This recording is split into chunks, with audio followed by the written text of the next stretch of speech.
तो आप सभी पत्रकारों को, हमारी बहनों को, भाइयों को, सबको धन्यवाद कि आप इतनी बड़ी संख्या में यहाँ पे उपस्थित हुए।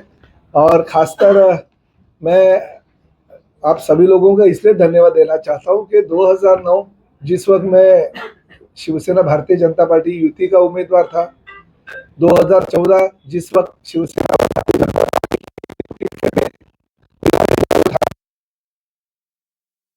बार भेजा, तीसरी बार पूरे देश में मोदी जी की लहर थी और हमारे शिवसेना प्रमुख बाला साहब ठाकरे जी के विचार ये जो जनता को पसंद थे, उनके माध्यम से 84,000 से ज़्यादा मार्जिन 84,008 वोटों से मैं जीत के आया। तो ये सब जो चीज़ें होती है सिर्फ प्रताप सरनाइक नहीं, उसमें बहुत बड़ा योगदान लोकतंत्र में पत्रकारों का होता है, जो चौथा स्तंभ है। और आप लोग उसमें मेरे जो विजय में भागीदार भी उतने ही बड़े पैमाने पे हो। तो मैं आप सभी लोगों को धन्यवाद देता हूँ।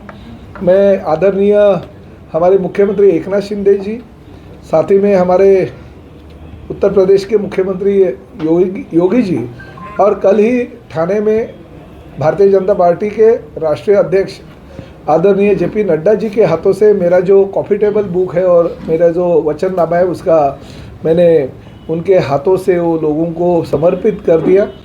उस वचननामा में अगर आप देखेंगे तो जो काम मैंने किए हैं, जो चल रहे और जो पूरे हो गए, वही काम दिए। मैंने भविष्य के काम कुछ भी दिए नहीं है। उसमें खाली एक बैंगलोर सिटी में अगर रोपवे की सेवा हो सकती है तो मीरा भाईंदर को ठाणे में भी होनी चाहिए, ऐसी मेरी एक संकल्पना है। वो सिर्फ रोपवे छोड़ के बाकी सभी चीज़ें जो है वो मैंने पूरे कर दिए और अभी उसके लिए निधि लेके आया और काम भी चल रहे हैं। आप तो जानते हो कि पिछले 2 सालों से मैंने सिर्फ और सिर्फ मीरा भाईंदर शहर के लिए 3,000 करोड़ से ज़्यादा निधि हमारे मुख्यमंत्री एकनाथ शिंदे साहब के माध्यम से राज्य शासन से लाया। तो बहुत सारा निधि जो है हमने MMRDA से लाया, जिसकी वजह से सीमेंट कंक्रीट के काम पूरे के पूरे मीरा भाईंदर शहर में चल रहे। मैं श्रेय लेने की कोशिश नहीं करता हूँ, मुझे मगर अभिमान है कि मेरे ही कार्यकाल में सूर्या डैम का जो पानी का योजना थी वो हमारे आदरणीय मुख्यमंत्री उस वक्त के देवेंद्र जी फडणवीस साहब, हम लोग पीछे पड़े और वो योजना मंजूर हो गई ताकि 218 MLD पानी ये हमारे मीरा भाईंदर शहर को मिल जाएंगे। मगर उसके इंटरनल जलवाहिनी डालने का जो 520 करोड़ का निधि है वो मैंने मेरे कार्यकाल में मंजूर कर दिया।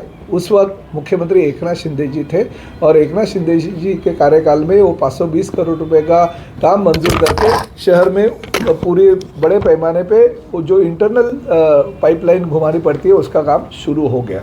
तो अगले साल वो पानी वितरण व्यवस्था का काम पूरा हो जाएगा और लोगों को पानी मिलेगा। आपको पता है कि मेट्रो तो बहुत साल पहले हमारे देवेंद्र जी मुख्यमंत्री थे तभी मंजूर हो गया था, काम भी चल रहा था। मगर उस मेट्रो के बीच में कुछ टेक्निकल चीज़ें थी, तो मैंने उस वक्त के कमिश्नर राजीव और एडिशनल कमिश्नर सोनिया सिटी जी को बताया, जो विधिमंडल में मैंने आवाज़ भी उठाया था उसके बारे में, कि अगर नागपुर में मेट्रो का एलिवेटेड अगर ब्रिज हो सकता है, रास्ता हो सकता है, तो मीरा भाईंदर में भी होना चाहिए। और उस माध्यम से मीरा भाईंदर में एलिवेटेड ब्रिज हो गया और उसका लोकार्पण भी हो गया। बाकी का काम तो चल रहा है, मगर काम इसलिए स्लो हो गया क्योंकि मीरा भाईंदर में डोंगरी में जो अभी कारशेड को सैंक्शन मिल गया, उसके पहले राई मुर्दा मोरुआ में कारशेड का आरक्षण डाला था और लोगों का, खासकर हमारे किसानों का, भूमिपुत्रों का विरोध था, इसलिए वो कारशेड वहाँ पे हमने शिफ्ट कर दिया और डोंगरी में ले गए। उसकी निविदा प्रक्रिया पूरी हो गई और जगह पे अभी काम भी चालू हो जाएगा। तो वो मेट्रो अगले साल हम लोगों को समर्पित करके देंगे। साथ में मेट्रो 4 जो गायमुख से कासारवडोली और कासारवडोली से वडाला है, उसको पैरेलल मेट्रो 10 जो सैंक्शन हो गई है, तो गायमुख से लेकर दहीसर चेक नाका यानी मेट्रो 9 को जोड़ने का काम हम अगले साल कर देंगे। मगर ये जो मेट्रो 9 है उसका लोकार्पण कर देंगे हम। तो ये जो 3 चीज़ है, तो 3 चीज़ के लिए 2025 है बहुत महत्वपूर्ण साल है मीरा भाईंदर के जनता के लिए, वो तो हम करेंगे। मगर एक खुशी की बात ऐसी है कि इलेक्शन के कार्यकाल में आपको शायद पता होगा कि 6-8 महीने पहले ही मैंने आरक्षण क्रमांक 302 जो है अस्पताल के लिए रिजर्व भूखंड था, मगर कुछ अधिकारियों ने गलत तरीके से प्लान सैंक्शन कर दिया था और उसकी वजह से हमें अस्पताल की जगह नहीं मिल रही थी। और कोर्ट में भी डेवलपर गया था, हम भी कोर्ट में गए थे, मगर फिर ऐसे कहा जाता है कि जब तक हम नाक नहीं दबाते तो कोई किसी का मुंह नहीं खुलता है। अभी डेवलपर ने अपना मुंह खोल दिया, उसको पता चला कि 300 से ज़्यादा उसने बुकिंग कर दिए थे। हमने आर्थिक जो गुने शाखा थी उसके ऊपर कंप्लेंट भी की थी, रेरा के पास मैंने खुद मेरा लेटर भेजा था, राज्य शासन के पास कंप्लेंट कर दी थी और उसका नतीजा ये निकला कि डेवलपर अभी कॉरपोरेशन का जो हक है, मीरा भाईंदर शहर की जनता का जो हक है वो देने के लिए तैयार हो गया।